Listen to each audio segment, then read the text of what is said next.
Hello everyone and welcome to our module on visual fields.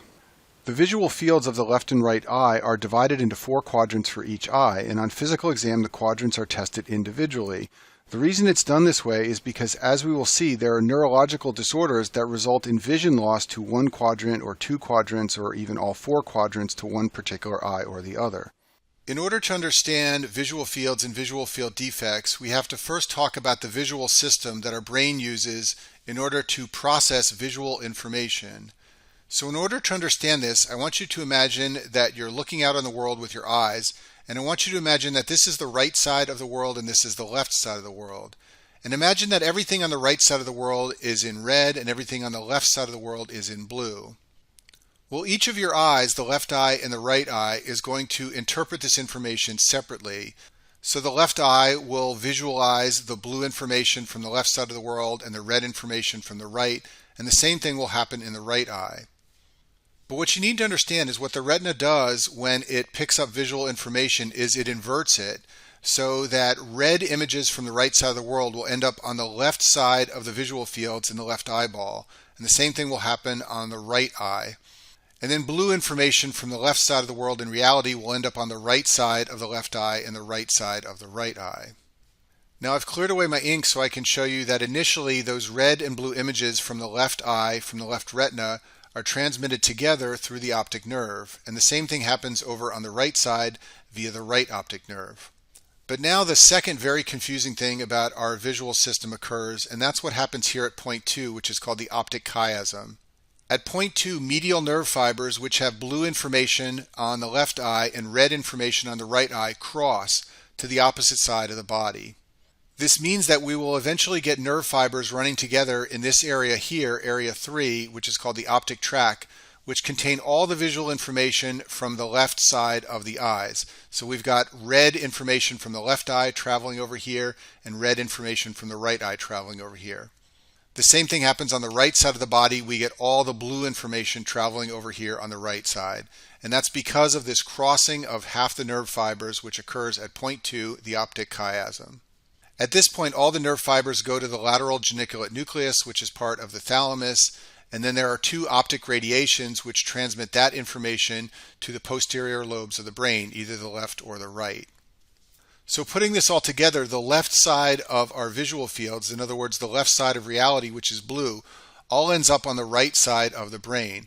And the opposite occurs for the right side of reality, which is shown in red. All that information ends up on the left side of the brain.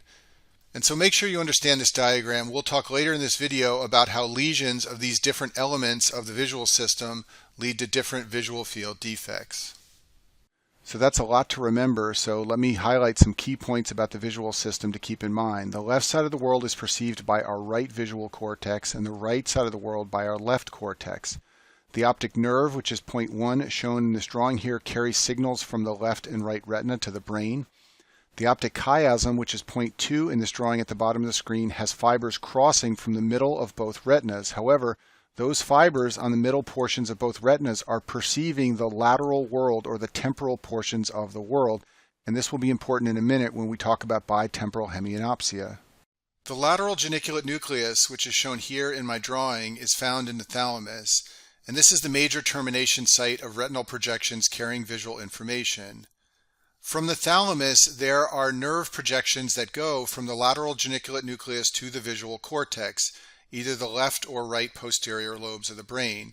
These nerve fibers are called the optic radiations, and there are 2 major subdivisions. One is called Meyer's loop.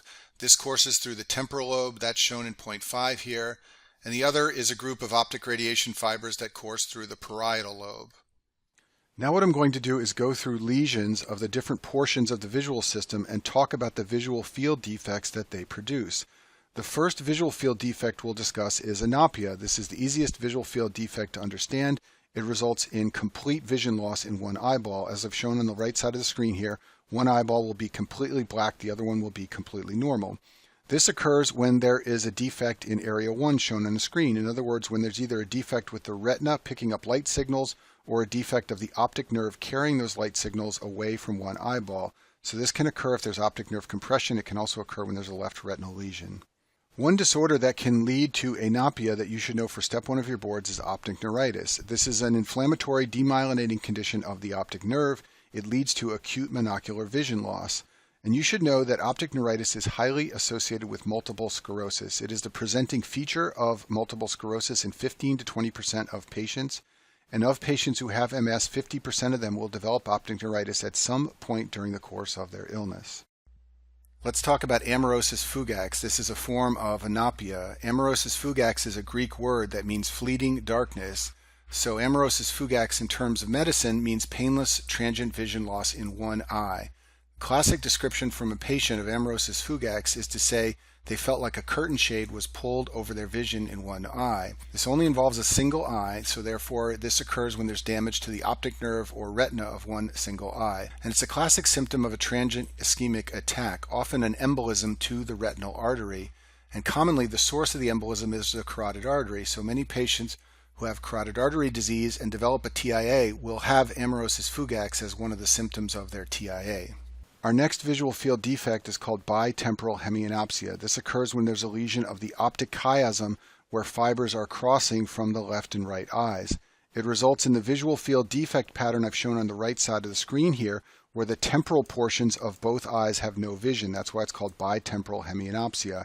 Recall that the fibers that are crossing in the optic chiasm are from the medial portion of both eyes, in other words, the inside of the right and left eye. However, the inside of both retinas are picking up images from the outside of both visual fields. In other words, they're picking up lateral or temporal parts of the world. What this means is that the visual field defect that will result will look like what's on the right side of the screen, where you can't see anything on the lateral or outside aspects of both visual fields. And the classic conditions to cause this are something that compresses the optic chiasm. Specifically, this classically occurs in the setting of a pituitary adenoma or an aneurysm. Both of these conditions can compress the optic chiasm and result in bitemporal hemianopsia. And this is another picture to show you what the world would look like to somebody who has bitemporal hemianopsia. They would see on the inner portion of both visual fields, but they would have no sight on the outer portion of both visual fields. Contrast bitemporal hemianopsia with homonymous hemianopsia. This occurs when there is loss of one half of both visual fields, but it's the same half, either the left or the right. That's why it's called homonymous. This occurs when there's damage either to the optic tract or the posterior or occipital lobe of the brain. Basically, if there's damage to anything back here, the fibers from the left side or the right side of both visual fields are running together, and that will lead to homonymous hemianopsia. This can occur if there's a left PCA stroke that damages the occipital lobe or a lesion to the left optic tract. This will result in visual loss on the right side of both visual fields, as I've shown at the top side of the screen. If either of those problems, a PCA stroke or optic tract lesion, occurs on the right side of the body, that will lead to left visual loss, as I've shown here at the bottom. And this is a picture of what homonymous hemianopsia looks like to a patient. They can perceive the right side of their world in both eyes, but the left side of the world in both eyes is lost in this example. Macular sparing is a phenomenon that is often seen in homonymous hemianopsia. The macula is the central high-resolution vision portion of our retina. I talk about the macula in detail in the video on the retina. The macula often has a dual blood supply from both the MCA and the PCA. What this means is that PCA strokes often spare the macula, and they result in homonymous hemianopsia, like I've shown on the screen, where the central visual field remains intact.